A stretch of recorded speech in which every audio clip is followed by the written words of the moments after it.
بسم اللہ الرحمن الرحیم۔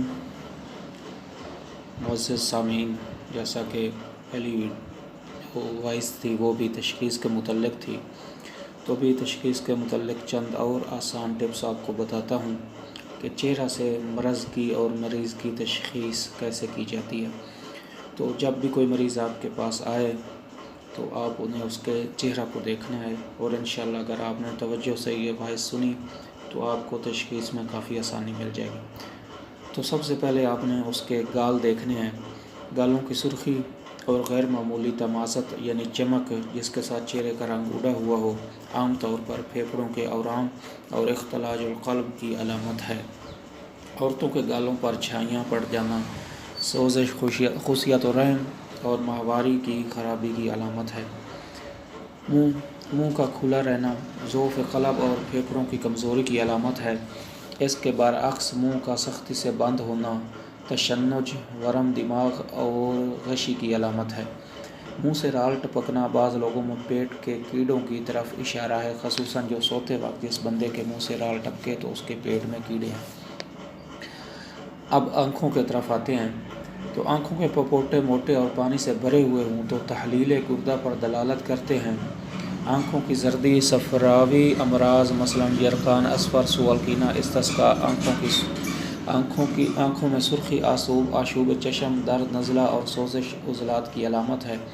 آنکھوں کے پپوٹوں پر پھنسیاں، عصبی سوزش، آنکھوں کے گرد سیاہ ہلکے امراض گردہ و امعاء، بواسیر اور خون میں تیزابیت کی شدت کی علامت ہے۔ آنکھوں کے گڑھے خصوصاً بچوں میں پیاس اور اسہال کی شدت اور کمی خون کی علامت ہے۔ نوجوانوں کا مایوس اور اداس رہنا جریان اور ضعف باں کی طرف اشارہ ہے۔ ایک طرف کی آنکھ کا بند ہونا لقوہ کی علامت ہے۔ تو اب آئیے ہونٹوں کی طرف۔ ہونٹوں کی سرخی جسم کی اندرونی سوزش کی طرف اشارہ ہے۔ ہونٹوں کی زردی صفرا کی زیادتی اور قے کی علامت ہے۔ ہونٹوں کا خشک رہنا بواسیر اور معدہ کی سوزش اور مالی خولیہ کی طرف اشارہ ہے۔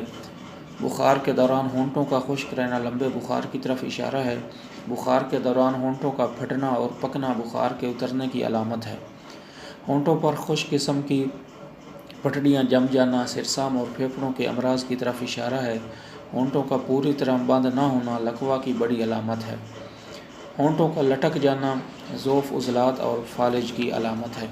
تو آئیے اب چہرہ کی شناخت سے ان لوگوں کا نظر ڈالتے ہیں جو آخری وقت میں ہوتے ہیں، قریب المرگ ہوتے ہیں۔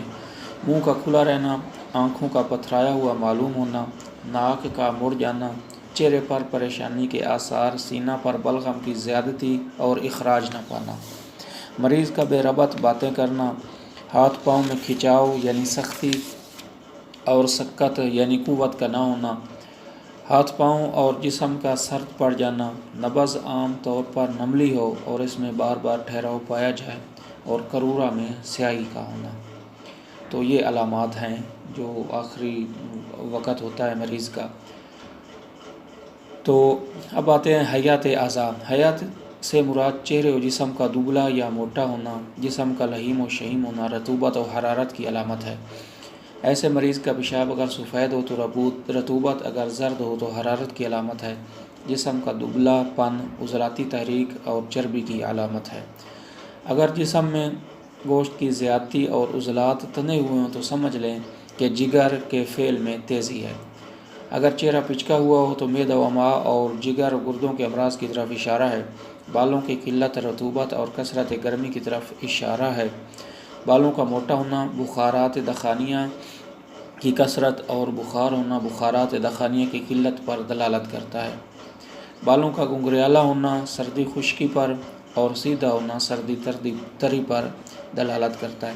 تو یہ چہرہ کی طرف عام جو امراض ہیں ان کا یہ تشخیص بتائی ہے کہ جب بھی کوئی مریض آئے تو آپ ان چیزوں کو نوٹ کیجئے گا۔ اگر آپ حکیم نہیں ہیں تب بھی آپ کو ان چیزوں کی ضرورت پڑے گی، ان چیزوں کو نوٹ کیجئے گا، اور ان سے جو ہے نا آپ اچھی تشخیص اور بیماری جو ہے مرض اس کی تشخیص کر سکتے ہیں۔